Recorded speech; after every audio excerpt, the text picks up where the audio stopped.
Déjenme decirles algo. Hace aproximadamente un año la familia Izquierdo estuvo aquí con nosotros. En ese momento estaban sirviendo allá como familia en California, nada menos y nada más que en Grace Community Church con el pastor Henry Tolopilo. Cuando ellos estaban allá, estaban participando en conferencias de la talla de expositores, que básicamente es la versión en español de Shepherds. Trabajaban con personas como el hermano Josías Grauman y era prácticamente parte del ministerio de John MacArthur en español. En esa ocasión, si ustedes recuerdan, les pedíamos de sus oraciones porque ellos estaban dispuestos a dejar todo eso para irse a la aventura y servir en su natal Monterrey. Y la pregunta es, ¿quién hace eso? Muchos quisieran estar allá en Grace Community Church sirviendo a este nivel. ¿Quién lo hace? ¿Quién está dispuesto a hacer este movimiento? Pues déjenme decirles quiénes. Aquellos que aman las almas verdaderamente y no aman la fama ni el reconocimiento humano. Por la gracia de Dios nació la Iglesia Bíblica de Monterrey. Y bueno, en nuestra semana de misiones tendremos a la familia Izquierdo de nuevo con nosotros y ellos nos darán detalles de las cosas grandes y maravillosas que el Señor está haciendo allá en Monterrey. Por lo pronto, para mí es un privilegio ceder mi lugar y el púlpito a nuestro hermano Eduardo Izquierdo.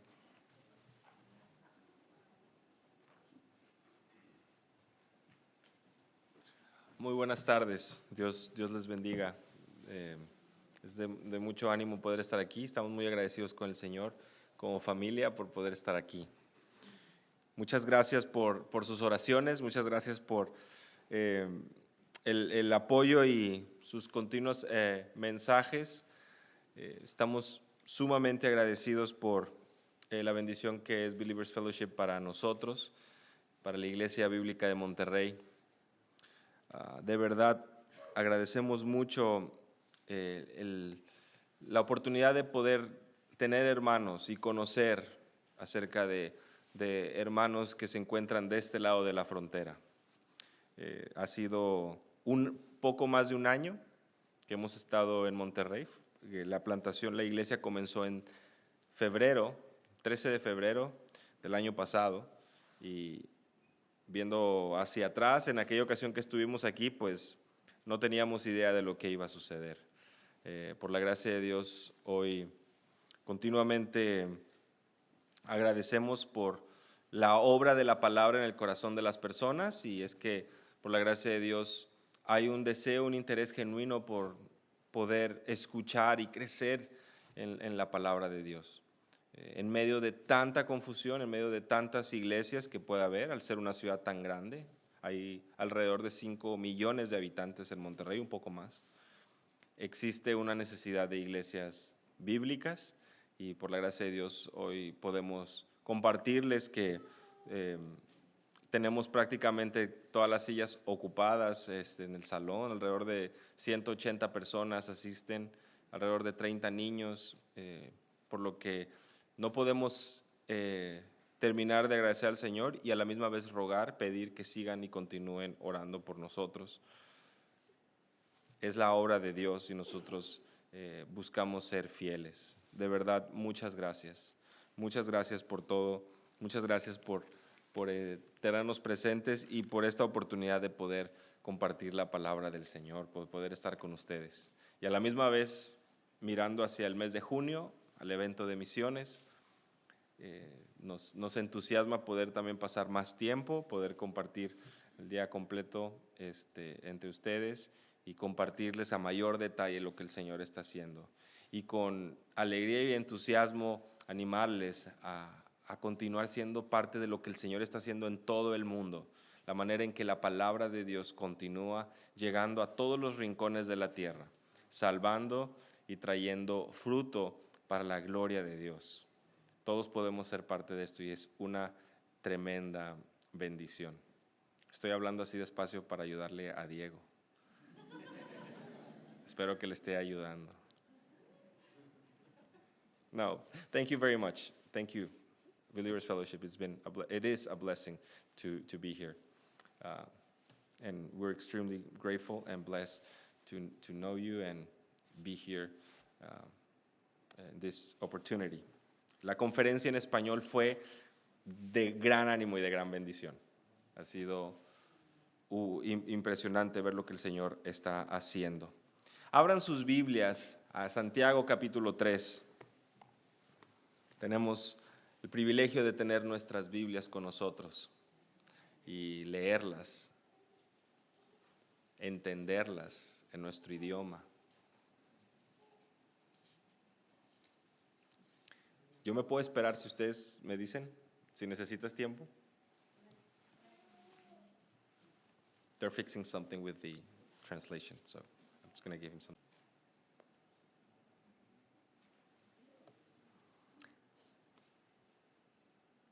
¿Qué es lo que sucede cuando conozco a Dios? Tal vez los que conocemos la Escritura de manera por años ya, sabemos que lo que sucede es que pasamos de muerte a vida. Sabemos que estábamos muertos en nuestros delitos y pecados y viene un milagro sobrenatural y venimos al conocimiento de Dios. Un nuevo nacimiento, dice Juan capítulo 3, ¿verdad? En su conversación Jesús con Nicodemo dice que es un suceso que no puede realizarse mediante un mérito humano. Un nuevo nacimiento para vida eterna radica en que no se puede explicar. Es algo que no se puede hacer, que no se puede lograr mediante el uso de nuestras fuerzas. Todo esto por gracia. Todo esto para que nadie pueda gloriarse y para que entendamos que fuimos creados en Cristo para buenas obras preparadas por Dios de antemano. Es decir, lo que sucede cuando conocemos a Dios es que hay un milagro. Y la única manera de poder ver esa evidencia de un milagro en términos humanos es cuando imaginamos la sala donde está un juez presentando evidencia de un lado y evidencia de otro. Ustedes recordarán, hay una parte de acusado y hay una parte también donde se presentan esas pruebas para presentar evidencia en contra de esa persona y a la vez la defensa de esa persona presenta evidencias para hacerles ver que es inocente el acusado. Eso lo sabemos y creo que esta evidencia es importante porque a todos nos hace recordar y ver y entender que se necesita una manera clara de poder saber si es inocente o culpable. En Santiago capítulo 3 vamos a ver y apreciar precisamente que cuando se nos dice que la fe sin obras es muerta, es porque efectivamente es necesario poder evaluar la condición espiritual de una persona de manera que podamos a través de sus frutos ver si efectivamente la persona es cristiana o no, si realmente conoce o no conoce a su Señor. Y en Santiago capítulo 3, versículos 13 al 18, podemos evaluar y darnos cuenta de esto. Dice la palabra de Dios en Santiago capítulo 3, versículo 13 al 18. ¿Quién es sabio y entendido entre vosotros? Que muestre por su buena conducta sus obras en mansedumbre de sabiduría. Pero si tenéis celos amargos y ambición personal en vuestro corazón, no seáis arrogantes a sí mismo y mintáis contra la verdad. Esta sabiduría no es la que viene de lo alto, sino que es terrenal, natural y diabólica. Porque donde hay celos y ambición personal, ahí hay confusión y toda cosa mala. Pero la sabiduría de lo alto es primeramente pura, pacífica, amable, condescendiente, llena de misericordia y de buenos frutos, sin vacilación, sin hipocresía. Y la semilla cuyo fruto es la justicia se siembra en paz por aquellos que hacen la paz. Señor, te agradecemos por la bendición de poder tener tu palabra con nosotros, por poder leerla y apreciar, Señor, aquello que tú nos instruyes. Gracias, Señor, porque no estamos solos, porque no nos has dejado solos, sino que tenemos esta gloriosa esperanza de poder saber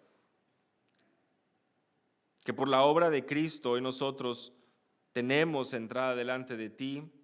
Por tu Espíritu es que nosotros sabemos y tenemos esa garantía de la obra de salvación en nuestros corazones, y tu palabra es aquella que nos concede ser instruidos en tu verdad, y a la misma vez nos dan esa responsabilidad de instruir a otros, de ayudar a otros, de presentarla a otros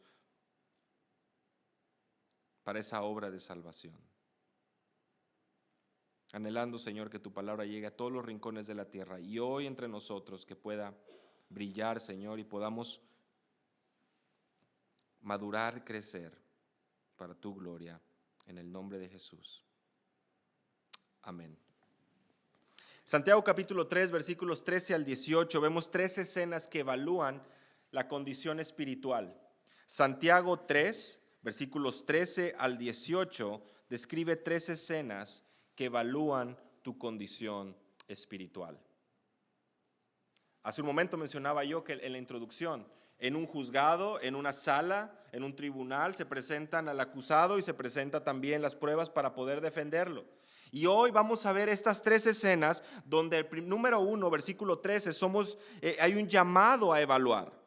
Número 14, de versículo 14 al versículo 16, vemos examinando la sabiduría terrenal, y el versículo 17 y 18 vamos a examinar la sabiduría celestial. Primeramente vamos a ver la escena donde es llamado a evaluarse, es decir, aquí el autor, Santiago, presenta un llamado para presentar esas pruebas, y por una parte, versículos 14 y 16, examinamos la sabiduría terrenal, posteriormente la sabiduría celestial en los versículos 17 y 18. ¿Queremos apreciar y ver que efectivamente hay un milagro y conoces a Dios? Bueno, hoy seremos evaluados a la luz de la palabra del Señor. Vean conmigo el versículo 13. ¿Quién es sabio y entendido entre vosotros? Muestre por la buena conducta sus obras en sabia mansedumbre. Es como si Santiago aquí tomara un momento y dijera, ok, vamos a buscar a aquellos que se jactan, que piensan que saben cómo vivir la vida. Una persona sabia, descrita aquí, mencionada aquí, es una persona que goza de una habilidad por encima del promedio. Opuesto a la necedad. A nadie nos gusta que nos llamen necios. Todos buscamos ser sabios. Y el entendido precisamente es un experto. Una persona con suficiente habilidad, con suficiente experiencia para poder hacer algo. Entonces, dice Santiago, ¿quién es sabio y entendido entre vosotros? ¿Quién tiene esa habilidad para saber vivir? Muéstrela. Continúa diciendo, que muestre por su buena conducta, que muestre por su manera de vivir sus obras en sabia mansedumbre. Pensamos en el versículo 24 del capítulo 2 de Santiago. Aquel que genuinamente ha sido salvo, ha sido justificado, muestra a través de un patrón de conducta que efectivamente sus obras muestran esa obra de salvación. Esas obras, esos frutos que acompañan y dan crédito de que algo pasó en esa persona. En la introducción les mencionaba yo acerca de este nuevo nacimiento, ¿verdad? Nacer completamente de nuevo implica que todo aquello que sucedió antes, que ajeno a nuestras posibilidades, a nuestra fuerza, a nuestro esfuerzo, hay un milagro, el milagro de la vida. Efesios capítulo 2, venir de muerte a vida espiritual. Por lo tanto, esa buena conducta se convierte en un patrón de conducta, en un patrón de vida. Muéstrela a través de sus obras. Háganse notar en sabia mansedumbre, culmina el versículo 13. ¿Qué significa esto? Una humildad, una cortesía, una consideración sabia. Y es verdad, si imaginamos la escena del juzgado, es básicamente el juez presentado y diciendo que comience, que se muestre si efectivamente eres una persona sabia y entendida. ¿Y qué es lo primero que examinamos aquí? Les mencionaba yo, primero el llamado a evaluar, y la siguiente escena es examinando la sabiduría terrenal. Así que preparémonos para esta descripción. Pero si tenéis celos amargos y contención en vuestro corazón, dice el versículo 14, no os jactéis ni mintáis contra la verdad, porque esta sabiduría no es la que desciende de lo alto, sino terrenal, animal, diabólica, porque donde hay celos y contención, ahí hay perturbación y toda cosa mala. ¿Cómo? Dice, ¿hay celos amargos y hay contención en tu corazón? Dice el versículo 1 del capítulo 4, tan solo ahí en Santiago, ¿de dónde vienen las guerras? ¿De dónde vienen los conflictos? ¿No vienen de vuestras pasiones que combaten vuestros miembros? Codiciáis y no tenéis, por eso cometéis homicidios. Sois envidiosos y no podréis obtener, por eso combatís y hacéis guerra. Almas adúlteras, ¿no saben que la amistad del mundo, versículo 4, es enemistad hacia Dios? Por tanto, el que quiere ser amigo del mundo se constituye enemigo de Dios. Al parecer hay algo aquí que Santiago está buscando presentar, y es que a lo largo del libro nos ha ido dando descripciones claras con respecto a aquellos que realmente son de doble ánimo, inestables y tienen una alianza, o queriendo tener un pie en el mundo y en tener un pie con el Señor. Y aquí, en lo que algunos comentaristas consideran el punto más alto, el clímax de esta carta, se evalúa y se pone delante de nosotros si verdaderamente estamos andando en una sabiduría terrenal o celestial. Los celos amargos y la contención en el corazón. ¿Qué significa esto? Es esta primera descripción. Es precisamente aquello que nace de ese corazón y al final da un fruto de pasiones o de conflictos con otros. Vean ahí conmigo cómo se nos menciona. ¿Hay celos o si tenéis celos y contención en vuestro corazón? Estos celos son descritos como amargos, envidias. Otra vez, otra palabra que usualmente no asociamos con algo bueno. Amargo. Normalmente probamos algo y es amargo. No tenemos una cara de felicidad cuando decimos que algo es amargo, ¿verdad? Generalmente es como de desprecio. Es más, en español tenemos la palabra amargado y no habla de alguien, pues, muy noble, sino de todo lo contrario, una persona que no está contenta, que no es humilde, que se considera a sí mismo y no considera a los demás, busca siempre su placer y hacer las cosas a su manera. No se lleva bien con las personas. Desafortunadamente también se ha llegado al punto, algunas en la manera popular en que nos comunicamos, que al parecer la gente mientras más grande, más amargado, ¿verdad? Decimos, no, está creciendo y se convierte ya en una persona más amargada. Pero no debe ser así para los creyentes, como vamos a estar estudiando hoy. Dice Santiago, no os jactéis ni mintáis contra la verdad.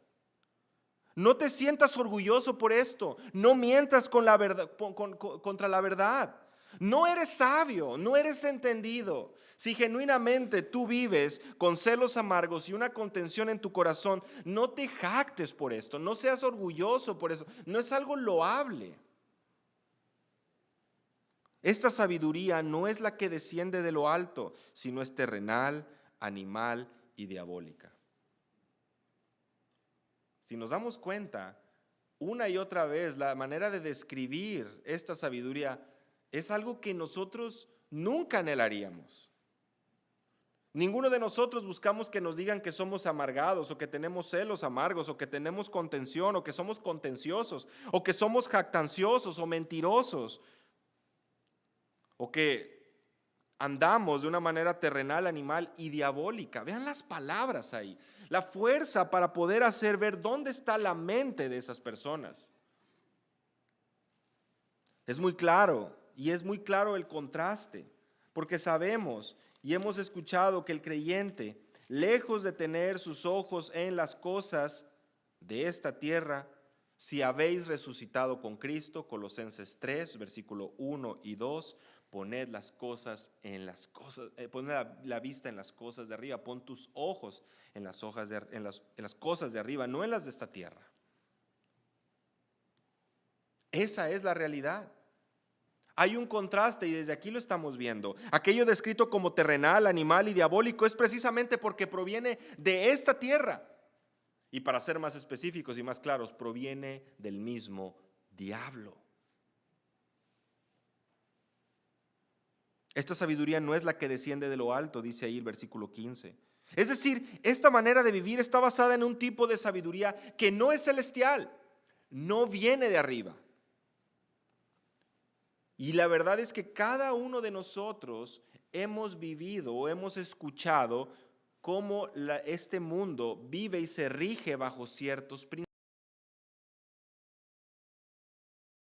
Primero en todo, desde pequeños somos instruidos a pelear, a buscar, sin importar lo que suceda alrededor, sin importar a las personas, porque primero soy yo, después yo y al final yo. El mundo de los negocios está basado en ver por ti. Nadie más va a ver por ti. Si tú quieres salir adelante, es en base a tu esfuerzo, a tu dedicación, a tu manera de poder organizarte, administrarte y tú ser el que saliste adelante. Hoy esos son los testimonios que escuchamos. Yo salí adelante, yo hice esto, yo logré, yo a través de mi esfuerzo, mis desvelos, mis propósitos fueron logrados. ¿Por qué? Porque está buscando continuamente el yo y el reconocimiento. Pensemos en la manera en que hemos sido criados a lo largo de nuestra vida. Si trabajamos, hay un premio. Desafortunadamente esa es la sabiduría de este mundo. Vea cómo está descrita desde nuestra niñez. Nos portamos bien y nos dan un premio. Obedecemos y llega ese premio. Crecemos y vamos a la escuela. ¿Y a quién le dan el premio? A los lugares. Y es en base a su esfuerzo que hay un premio. Luego aparecen posteriormente ya becas, preparatoria, high school, universidad. ¿A quién les dan esas becas? ¿Y qué es lo que premian? El esfuerzo. El esfuerzo humano. Y dentro de todo eso que vamos viendo que el que trabaja es el que percibe un salario, el que percibe dinero, llegamos y llega un momento en el que el evangelio choca con la sabiduría del mundo porque te dicen, no es por tu esfuerzo, no es por tu arrepentimiento, es por gracia. Y es por la obra de alguien más que hizo algo que tú no podías hacer. Y el mundo dice, pero no, yo jamás. Es por mi esfuerzo, yo estoy aquí por lo que yo he logrado. Y el cristiano dice, yo estoy aquí por lo que Él ha hecho por mí. Y empieza ese choque con la sabiduría celestial y terrenal, aquella que busca recibir el mérito y no puede comprender que no es por algo que Él haya hecho. El nuevo nacimiento y la evidencia de algo nuevo, de una obra nueva, implica que podamos apreciar que no depende de nosotros y que hay alguien más a quien debemos servir. Pero como estamos viendo aquí, la sabiduría terrenal no entiende eso, sino que es que el fin justifica los medios. Ese es el lema, esa es la manera, el eslogan que utilizan para andar. Y primero soy yo, como les decía, y al final de cuentas, en México decimos, el que no tranza, no avanza. Entonces hay que hacer trampa, hay que buscar los medios, hay que meter dinero, sobornar, hacer lo que sea necesario para poder lograr aquello que me he propuesto. Y aquello que se ha propuesto es generalmente aquello que busca. Hermanos, no estoy yo aquí diciendo que no debemos trabajar. No estoy en contra de la cultura del trabajo ni de la responsabilidad. Pero sí de esa supuesta cultura del trabajo o de responsabilidad que en el fondo encuentra esto, contención y celos amargos.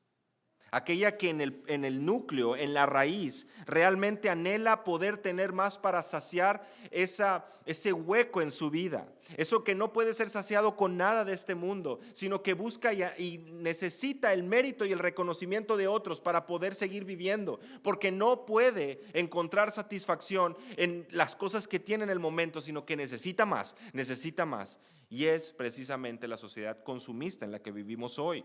Este tipo de sabiduría que guarda, que tiene esa ambición, esos celos y esa rivalidad, es aquella que es guiada por una sabiduría que no procede de Dios. Aquella que cuando llegamos a nuestra casa y nos sentamos y vemos por la ventana el carro del vecino que acaba de comprar y lo vemos y luego vemos el nuestro, ya no podemos estar tranquilos. Ese tipo de actitud y de conducta que no puede tolerar que alguien tenga algo mejor que yo, que no puede tolerar que alguien vista, que alguien tenga, que alguien haya logrado algo más que yo. Es aquella que nos conduce a este tipo de rivalidad que luego introduce ya en el capítulo 4. Pero hasta este momento, como podemos ver, es una sabiduría claramente descrita. Vean ahí la parte del versículo 15, la parte final. Es descrita como terrenal, como animal y como diabólica. Proviene de esta tierra, es corruptible, es diferente a la espiritual. Funciona sin conocimiento espiritual porque proviene de un sistema muerto espiritualmente y proviene del mismo infierno. Otra vez, si yo les diría, mira, aquí está una invitación para que puedas obtener sabiduría del diablo, sabiduría del infierno, nadie se acercaría ahí. Ninguno de nosotros anhelaría ser sabio de acuerdo al infierno, de acuerdo al diablo. Pero cuando está disfrazada de felicidad, cuando está disfrazada de prosperidad, cuando está disfrazada de, esto es lo que querías, ¿verdad? Esto es lo que anhelabas. Podemos ser engañados. Y por eso es que es este llamado a evaluar, a examinar esta sabiduría terrenal, a no dejarnos llevar por las apariencias, sino examinar realmente cuál es la raíz de esto que me están diciendo, de esto que está sucediendo. Hermanos, es una excelente oportunidad también para poder animar a otros a través de la consejería bíblica. Cuando recibimos a alguna persona que está viviendo una situación en la que está siendo atraída por esa ambición personal, por ese deseo de más, decirle, hermano, sacar una banderita, ¿verdad? Decirle, ten cuidado, porque lo único que te está guiando esta decisión que estás tomando es a seguir la sabiduría del mismo infierno. Y es que a veces dice, no puedo dormir, hermano, estoy muy confundido, no puedo dormir, no puedo estar tranquilo, batallo para conciliar el sueño. Mi vida es un desorden, mi vida es un caos, está muy acelerada. Bueno, continuamos leyendo, versículo 16. Porque donde hay celos y contención, allí hay perturbación y toda obra perversa. Versículo 16. Eso es precisamente lo que acabo de describir. Donde existe lo mencionado anteriormente, versículo 14, versículo 15, esos celos amargos, esa ambición, ese deseo controlador que me lleva a codiciar y anhelar y a pecar contra otros, que es terrenal, natural y del mismo infierno. Es en esas vidas donde hay una confusión y toda cosa mala. La palabra confusión nos habla de perturbación, nos habla de desorden, nos habla de inestabilidad. ¿Dónde es que hemos leído acerca de la inestabilidad? En Santiago capítulo 1, versículo 8. ¿Quién? La persona de doble ánimo, el inestable en todos sus caminos, el hombre cuya lealtad está con el mundo y también con Dios, que quiere quedar bien con uno y quiere quedar bien con otro. Lo acabamos de leer hace un momento. No podemos ser amigos del mundo y amigos de Dios. El que quiere ser amigo del mundo se constituye enemigo de Dios. ¿Quieres tener en primer lugar aquello que el mundo anhela? ¿Están tus ojos puestos donde están puestos los ojos de esta sociedad? No puedes vivir y considerarte amigo de Dios. Donde hay perturbación, inestabilidad, caos. ¿Dónde más hemos tenido una imagen tan vívida de un caos? En las Escrituras. ¿Dónde más en la palabra de Dios tenemos una imagen, una enseñanza, donde claramente es visible o podemos imaginar este caos? En las palabras de Jesús, Mateo capítulo 7. porque él describe aquel que hace, que escucha sus palabras y las pone por obra. ¿Recuerdan? Mateo capítulo 7, versículo 24. Cualquiera que oye estas palabras y las pone en práctica será semejante a un hombre sabio que edificó su casa sobre la roca. Y cayó la lluvia, vinieron los vientos, soplaron, azotaron aquella casa, pero no se cayó porque había sido fundada sobre la roca. Y en Mateo capítulo 7, versículo 26 se nos dice que todo el que oye estas palabras, dice Jesús, y no las pone en práctica, será semejante a un hombre insensato que edificó su casa sobre la arena, y vino la lluvia, azotaron los torrentes, soplaron los vientos, azotaron la casa, y cayó, y fue grande su destrucción. Cuando se habla de inestabilidad y cuando se habla de caos, hay una clara referencia a la desobediencia a la palabra de Dios. Porque cuando vienen las situaciones difíciles de la vida, precisamente como seguramente lo hemos vivido nosotros o lo escuchamos con otros, no se puede esperar nada bueno cuando esa persona está viviendo de acuerdo a la sabiduría terrenal. Es un caos. Todo lo moralmente reprobable, las obras de la carne, esta sabiduría realmente es una necedad que está disfrazada de sabiduría. Es falsa. Hay un camuflaje, hay un disfraz y hemos sido engañados. ¿Hemos sido engañados por quién? ¿Por quién hemos sido engañados? Porque todo lo que hay en el mundo, dice 1 de Juan capítulo 2, versículo 16, todo lo que hay en el mundo, los deseos de la carne, los deseos de los ojos y la vanagloria de la vida, no proviene del Padre, sino del mundo. Veamos cómo es que podemos apreciar y describir a esta falsa sabiduría terrenal. Con una raíz claramente establecida en el yo, en lo que busco, en lo que anhelo, en el placer. Todo lo que acabamos de leer hace un momento, todo lo que Santiago ha presentado examinando la sabiduría terrenal, tiene un factor común y es el yo, el orgullo, esos celos amargos y esa ambición personal. Cuando tus metas, cuando tus planes están situados en esta tierra buscando tu propio placer, bueno, lo que se espera para esta persona es una vida inestable, que tal vez busca ser y quedar bien con todos, pero realmente está construyendo su casa sobre la arena. Y es posiblemente de ahí donde el Señor nos ha rescatado a algunos de nosotros. Pero es también, hermanos, el mensaje que otros necesitan escuchar. Porque todos conocemos personas en necesidad, con caos, inestabilidad, tristeza y andando con estos principios de sabiduría falsa. Que Dios nos conceda poder ayudarles y hacerles ver, no nuestras experiencias, no nuestras buenas intenciones, sino la palabra de Dios. Porque esta es la que trae verdadero orden, fortaleza, firmeza a nuestra casa.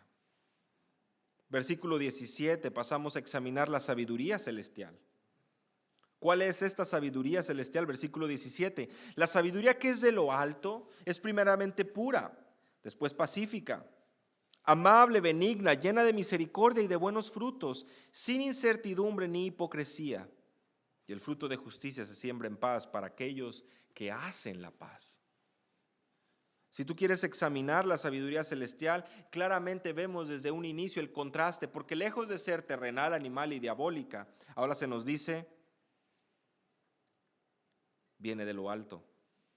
Hay un contraste, hay otro camino, hay otra verdadera sabiduría, y esta es la que viene de lo alto, aquella que se pide con fe, sin dudar. Capítulo 1, versículos 5 y 6. Si alguno de vosotros se ve falto de sabiduría, pídala a Dios, el cual da a todos abundantemente y sin reproche y le será dada, pero que pida con fe sin dudar, porque el que duda es semejante a la ola del mar, impulsada por el viento y echada de una parte a otra. Ahí está el contraste otra vez, entre aquellos que buscan y anhelan la sabiduría terrenal y aquellos que buscan la sabiduría celestial. Aquel que pide, que no es y no anda en duda, sino que pide confiando en Dios, y Dios concede sabiduría. Y yo quiero que pensemos en algo en esta tarde, en esta noche, porque pensemos la manera y la razón por la que pedimos algo. Y tal vez la ilustración más sencilla es ver a los niños. Los niños se acercan con los padres, con los tíos o con los abuelos y piden que les compren, vamos a poner, que les compren un juguete, que les compren una bicicleta. Y lo hacen, ¿por qué? Para satisfacer sus deseos, sí. Pero también lo hacen porque ellos no pueden hacerlo por sus propias fuerzas. Ellos no trabajan, no tienen dinero, están imposibilitados de obtener lo que se necesita para poder comprar algo. Santiago nos dice en el capítulo 1, versículos 6 y 7, que para poder obtener esa sabiduría somos llamados a pedir con fe, sin dudar. Pero hermano, cuando pedimos algo, es cuando realmente nosotros nos damos cuenta que no podemos más, que nuestras fuerzas, en nuestros logros, en nuestra manera y nuestras fuerzas, sí, nuestra capacidad, no somos capaces de lograrlo. Santiago nos dice, hay que pedir a Dios, y Él es abundante en poder dar de su sabiduría, pero para poder pedir y venir delante de Él tenemos que demostrar y tenemos que ser conscientes de nuestra incapacidad, y de esa manera también ser conscientes de nuestro fracaso en querer vivir de una manera sabia en nuestras fuerzas, lo cual nos lleva, por supuesto, al fracaso. Esta sabiduría celestial no solamente es aquella que se pide, que se anhela, que recibe aquel que es humilde, sino también de aquel que entiende que no puede ser más amigo de este mundo, versículo 4 del capítulo 4. Porque la sabiduría de este mundo es necedad. Primera de Corintios capítulo 1, versículo 20. La sabiduría de este mundo es necedad.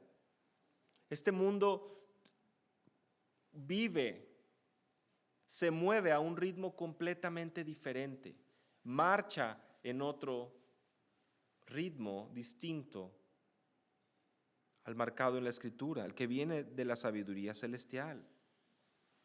La sabiduría que es de lo alto es pura, y es pura porque la sabiduría que es de lo alto está anunciada, por supuesto, desde un inicio. Y en Proverbios encontramos principios tan importantes. El principio, el inicio, la manera de poder comenzar a caminar en sabiduría es el temor a Jehová, el temor a Dios, a Yahweh. No hay otra manera.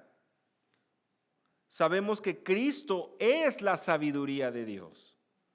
1 Corintios capítulo 1, versículo 24, versículo 30. Sabemos que nuestro Señor Jesús es la sabiduría de Proverbios encarnada, el único que vivió perfectamente a la luz de la sabiduría divina. Cristo es poder de Dios y sabiduría de Dios. Él, por nosotros, se hizo sabiduría de Dios, justificación, santificación y redención. 1 Corintios capítulo 1. Y también el apóstol Pablo le escribe a los colosenses y le dice que en Cristo están todos los tesoros de la sabiduría. Capítulo 2, versículos 2 al 3. Ahí está la sabiduría. Y sabemos claramente cuál es el llamado para poder ser discípulos de Cristo, para poder ser discípulos de la sabiduría de lo alto. Y ese llamado es claro: tomar nuestra cruz, negarnos todos los días y seguirlo a Él. Y de la misma manera como vino con Nicodemo, hacerle ver, hacernos ver que es necesario nacer de nuevo. Esta sabiduría es primeramente pura, santa, es lo que quiere decir la palabra pura, pacífica. Vean el contraste con la sabiduría anterior. Una sabiduría pacífica es aquella que es armoniosa, que anhela y busca la paz, que es amable, dice. cortés, tolerable, es la idea. Es benigna. ¿Qué quiere decir esto? Que es sumisa, que es dócil. Es llena de misericordia y de buenos frutos, porque tiene su prioridad en considerar al prójimo. Anhela servir al que está a un lado. Anhela servir porque tiene un modelo, porque sabe y conoce de quién proviene esa sabiduría. Salmo capítulo 103, versículo 8. Es un Señor, nuestro Dios, grande en misericordia. Aún lo tenemos también en Santiago capítulo 5, versículo 11. El Señor es muy compasivo y misericordioso, lento para la ira y grande en misericordia. Es el mensaje que vemos en el Nuevo Testamento. Y en Cristo, ¿qué es lo que encontramos en Cristo? Aquel que fue entregado, llevado a la cruz, como cordero fue llevado al matadero, como oveja delante de sus trasquiladores. No abrió su boca, amando a sus enemigos y aún recordando sus palabras: Señor, perdónalos porque no saben lo que hacen. En Cristo vemos precisamente esta sabiduría y ese patrón de conducta. Por eso es que el apóstol Pedro dice: sigamos sus pisadas, 1 Pedro 2:21, sigámoslo a Él. Él nos ha dado un ejemplo.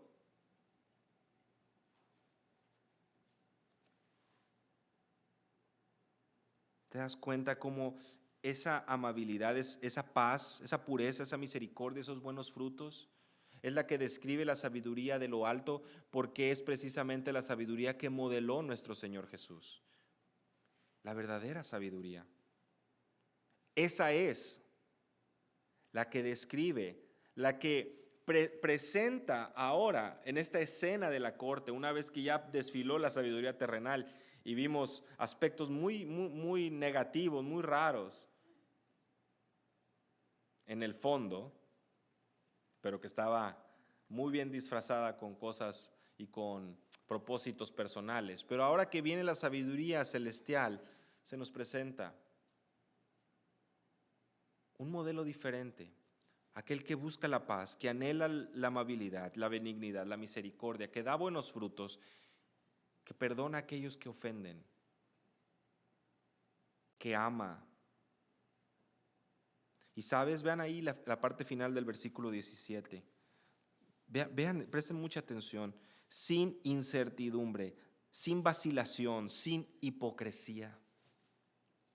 ¿Recuerdas hace un momento el de doble ánimo, inestable, llevado por el viento de un lado a otro? ¿Recuerda las palabras de Jesús con respecto a la inestabilidad y el caos en aquel que no oye que no obedece sus palabras? La casa plantada sobre la arena, fundada sobre la arena, un desastre. Bueno, esta sabiduría se caracteriza por estar firme, sin incertidumbres, sin hipocresías. A diferencia del inconstante, aquí hay una sabiduría que tiene claro que el Señor es su roca, es su fortaleza, es su refugio. Para el impío no hay paz, Isaías 57, versículo 21. Los impíos no encuentran paz, pero aquellos que andan conforme a esta sabiduría encuentran esa estabilidad y esa firmeza, porque su sabiduría está en Cristo, porque está andando y porque es posible que pueda vivir a él, a este ritmo, a este son, a esta manera de vivir, de acuerdo a esta sabiduría descrita aquí, celestial. ¿Por qué? Porque nuestra fe no descansa en la sabiduría de los hombres, sino descansa en el poder de Dios. 1 Corintios 2:5. Es la sabiduría de Dios. Y hoy nosotros tenemos como hijos de Dios esa esperanza de andar y caminar en esta sabiduría, porque como también dice el apóstol Pablo a su carta a los Corintios, en el capítulo 2, versículo 16, tenemos la mente de Cristo. Y si tenemos la mente de Cristo, Ya no podemos vivir más en esas divisiones, en esas codicias, de acuerdo a la sabiduría terrenal. Durante la conferencia, su hermano Esteban compartía precisamente el capítulo 3, y era ese contraste de donde reina el amor y donde reina el caos, porque ahí los corintios estaban, yo soy de Apolos, yo soy de Pablo, y ellos anhelando y buscando ser reconocidos o encontrar ahí a su héroe, ¿verdad? A su maestro, a su modelo. Pablo llega y dice, no, ni el que planta ni el que riega, sino Dios que da el crecimiento.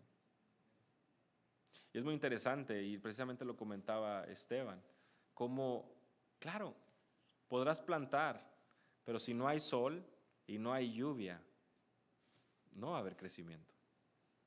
Y el que da el sol y el que da la lluvia no es el hombre. La sabiduría de lo alto es aquella que tiene sus ojos puestos en Cristo, porque Él es la sabiduría de Dios. Y por pura gracia y misericordia hoy nosotros tenemos la mente de Cristo y somos llamados como cristianos a vivir en esta sabiduría celestial. Versículo 18, y el fruto de justicia se siembra en paz para aquellos que hacen la paz. Es necesario sembrar la paz. Todo lo mencionado en el versículo anterior. Y esto es esa justicia. La paz es importante. El perseguirla, el anhelarla, el buscarla, el sembrarla. Nuestro Señor Jesús dijo que los pacificadores serán llamados hijos de Dios. Mateo capítulo 5, versículo 9. Que los mansos heredarán la tierra. Hermanos, nuevamente, examinemos ambas sabidurías. El llamado a evaluar fue claro. ¿Eres sabio? Bueno, muestra esa sabiduría. Es el versículo 13. Muestra por tu conducta, por tus buenas obras. Pero ha quedado en evidencia que esta sabiduría terrenal es animal, es diabólica, procede del mismo infierno y está enfocada en traer un placer a tu vida porque anhela traerte y satisfacer lo que tu corazón desea y ponerte en primer lugar por sobre todo. Y lo único que eso va a traer a tu vida es una codicia y un deseo insaciable por lo que este mundo ofrece. Al contrario, la sabiduría que viene de lo alto es aquella que le es dada a aquel que la pide de manera humilde, con fe, entendiendo que no puede más. Y esa sabiduría que viene de lo alto es aquella que fue modelada por Cristo, al vivir una vida obediente, amando, sirviendo, trayendo salvación y llegando a la cruz, dando su vida por los suyos, llena de misericordia, benigna, pacífica y amable. Y nosotros hoy, como sus hijos, llamados a vivir de esta manera. ¿Qué sucede cuando conozco a Dios?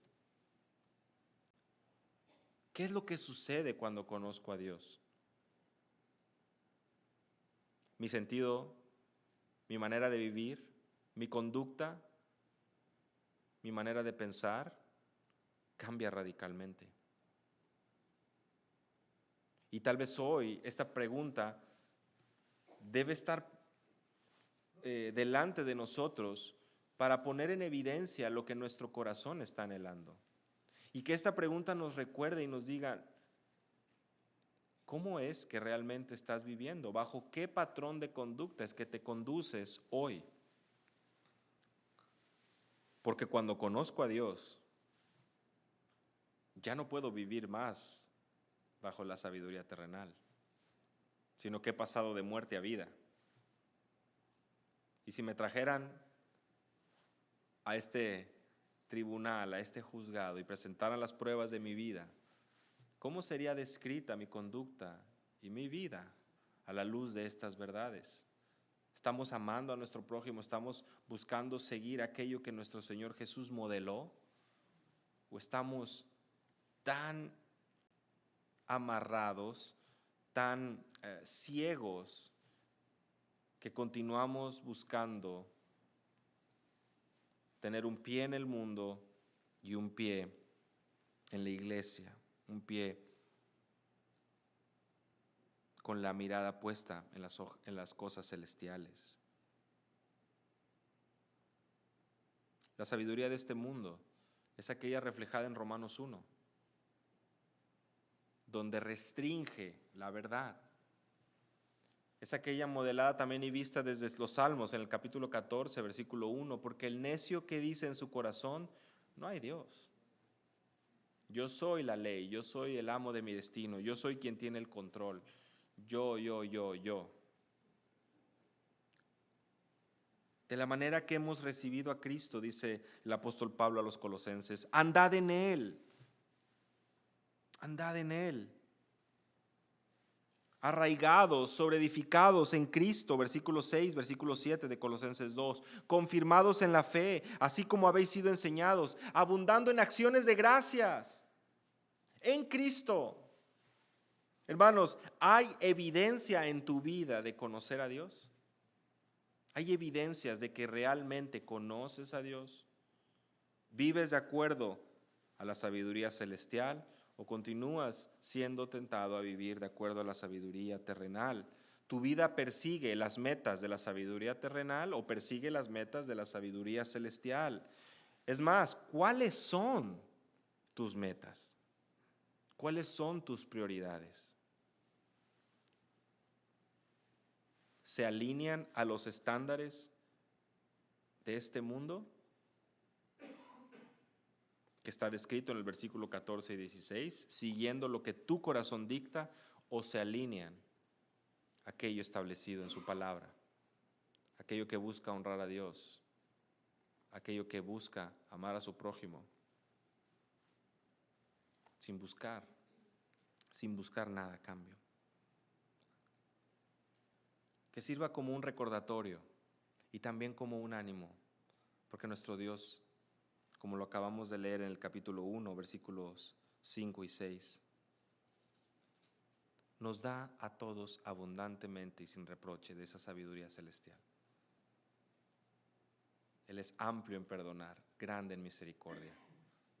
Pero si vamos a pedir, examinemos nuestro corazón, nuestra motivación, de manera que lo hagamos con fe, en humildad. Y así honremos a nuestro Dios, dejando de vivir bajo los estándares de la sabiduría terrenal y mediante una vida obediente y sabia podamos glorificarle a Él, que podamos ser esos sacrificios vivos, santos y agradables delante de nuestro Dios. Señor, gracias por la bendición de poder estudiar y meditar en tu palabra.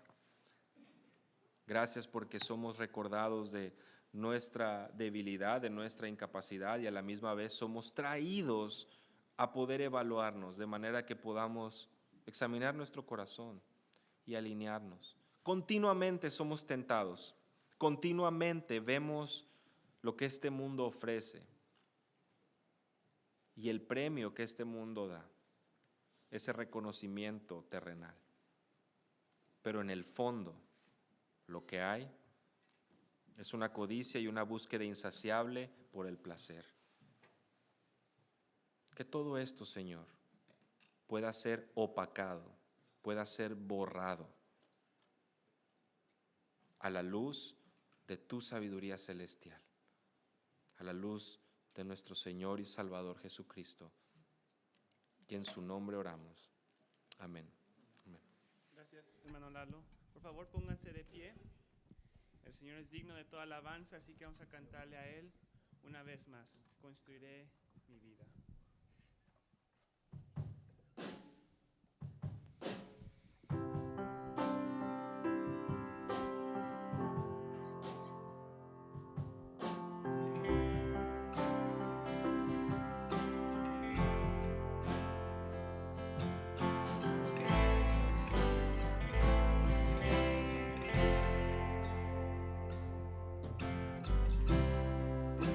Digno de recibir toda adoración,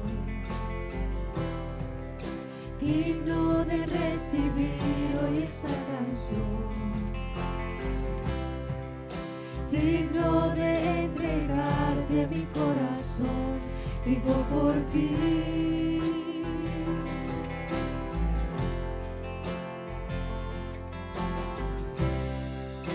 Cristo Jesús, no hay otro nombre igual. Cristo, no hay nadie más que pueda salvar. Digno de entregarte mi corazón, vivo por ti, vivo por ti. Y santo como tú no hay nadie, Dios incomparable. Abre tú mis ojos, Cristo, quiero conocerte más y ser lleno de ti hoy y llevar tu amor al mundo. Cristo Jesús, no hay otro nombre igual. Cristo, no hay nadie más que pueda salvar. Digno de entregarte mi corazón, vivo por ti, vivo por ti. Santo como tú no hay nadie, Dios incomparable. Abre tú mis ojos, Cristo, quiero conocerte más y ser lleno de ti hoy y llevar tu amor al mundo.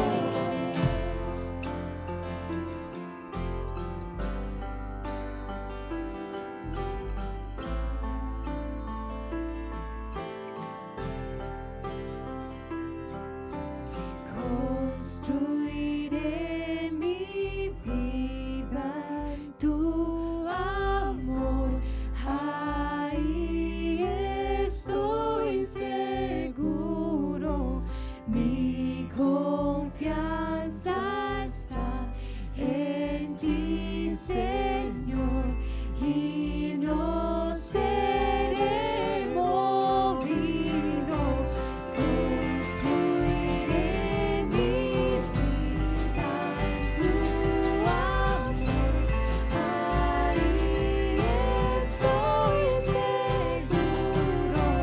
Mi confianza está en ti, Señor, y no seré movido. Santo como tú no hay nadie, Dios incomparable. Abre tú mis ojos, Cristo, quiero conocerte más y ser lleno de ti hoy y llevar tu amor al mundo. Construiré mi vida en tu amor, ahí estoy seguro. Mi confianza está en ti, Señor, y no seré movido.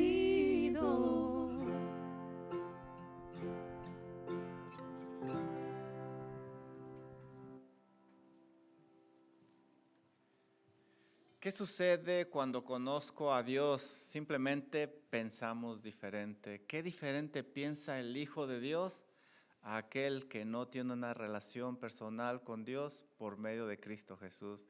Sabiduría ante todo, adquiere sabiduría, decía el proverbista, y pidámosla con fe, como nos enseñaba nuestro hermano en esta tarde.